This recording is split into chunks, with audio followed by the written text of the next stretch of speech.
parlarem de la seguretat a internet. On trobem el countdown? Aquest vídeo és front al 2025. Abans existien uns countdowns, com aquest d'aquí, en el qual tu podies saber que aquesta pàgina era segura. Òbviament tenies dues maneres de veure-ho, una amb el countdown i l'altra perquè era HTTPS. I si no té HTTPS es veia un missatge molt clar, no és segur. Però què passa quan estem en un mòbil? Aquí el mateix, en el mòbil senzillament li donem a Google. A Google podem buscar el que vulguem, per exemple, podem buscar HTTP i quan es busca HTTP ens dirà que és un protocol de transferència hipertexta i ens donarà tota la informació. Llavors, aquesta és l'antiga manera que s'utilitzava el protocol HTTP, que era menys segur que la que utilitzem ara, que és HTTPS.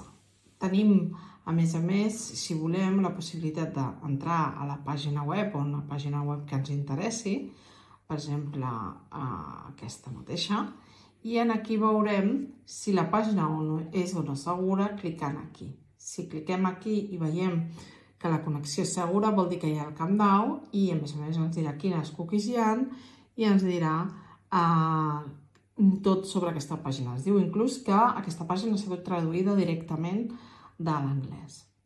Si voleu entendre millor què és la diferència entre HTTP i HTTPS, us he buscat un vídeo molt i molt interessant.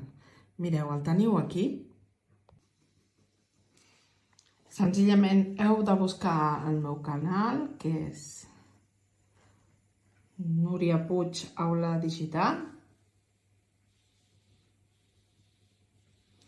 I doneu aquí i busqueu en el llistat. En el moment en què aneu a les llistes veureu una nova llista que es diu Seguretat a internet i només cal que reproduïu. Veureu aquest vídeo, que és un vídeo molt interessant perquè t'explica que l'HTTP fa un enviament de les dades i el hacker pot obrir-les i pot veure què? Veu l'usuari, veu el password, veu tot el que tu puguis enviar. Per què no xifra els missatges? No els encripta. En canvi, l'HTTPS fa el mateix, envia les dades de Facebook, però aquesta vegada el hacker no pot accedir. Per què? Perquè aquest missatge xifra tota la informació teva, per tant, no ho té tan fàcil. Així que espero que ho hagueu entès bé. Ja sabeu, per qualsevol comentari, per qualsevol informació, senzillament podeu venir al meu canal i dir-me què és el que no esteu entenent o què és el que necessitaríeu millorar o què és el que em voleu proposar.